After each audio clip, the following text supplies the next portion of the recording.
I've had a few requests for doing demonstrations of drawings using the new Wacom Intuos, so I thought I'd make a quick video demonstrating that. So I'm just going to do a line art piece, and you can see I'm drawing on a tablet that is much smaller than what I'm used to drawing on, which is the Cintiq 27 QHD Touch, which is the screen that the artwork is appearing on.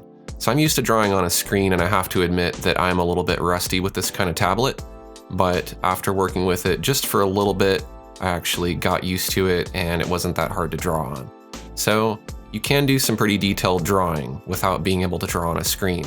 A lot of my portfolio was done on a tablet like this without a screen.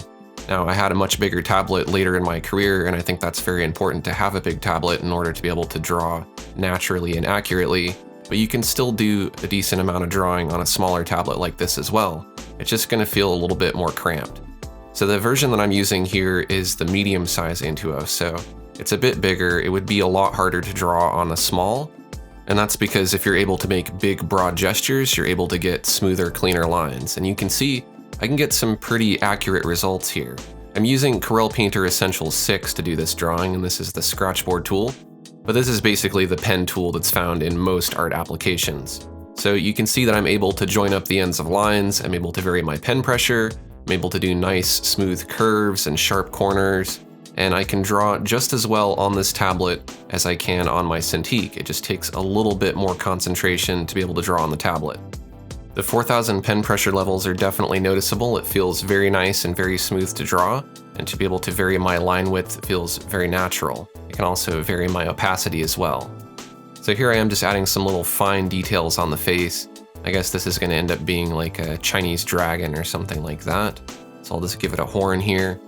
Now I'm trying intentionally not to use any undos. I might use a couple, but for the most part, I'm just going to let what happens happen so that you can see kind of a raw drawing without it being too perfect. So I'll go ahead and create some spikes for the back of the neck here. And you can see I'm drawing pretty quickly with this. This footage is sped up 200%, so I'm drawing twice as fast as you would see me if I were going normal speed.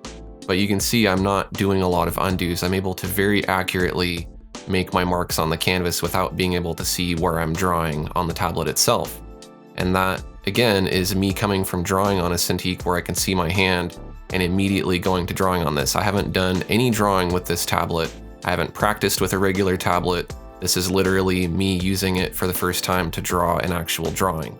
Now, people always ask me, is it difficult to draw on a tablet when you can't see what you're doing? And the answer is no, it's not difficult as long as you're willing to put in the time and practice. And I have good hand-eye coordination because I'm an artist, and I've done a lot of drawing digitally and otherwise. I've done a lot of drawing on regular tablets without a screen, and I've done a lot of drawing on tablets with a screen. So that hand coordination that I have there is not going anywhere. And once you build up your hand-eye coordination, you'll be able to draw just as well as I can here. Now this is just a doodle, it's not anything super fantastic, but it gives you an idea of what can be done with the tablet. So here's the finished drawing. You can see that there is a lot of variation in the line width. The lines are pretty clean and pretty smooth, so you could use this tablet for doing line art, manga, comic books, animation, really any kind of drawing. And you can do a lot more than just draw line art. You can also paint with it. You can do 3D sculpting, you can do graphic design, you can do note-taking. It's a very versatile tablet.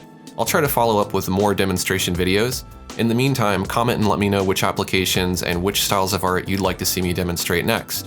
And if you'd like to purchase the Wacom Intuos, there's a link down in the video description. Thanks for watching, and I'll see you next time.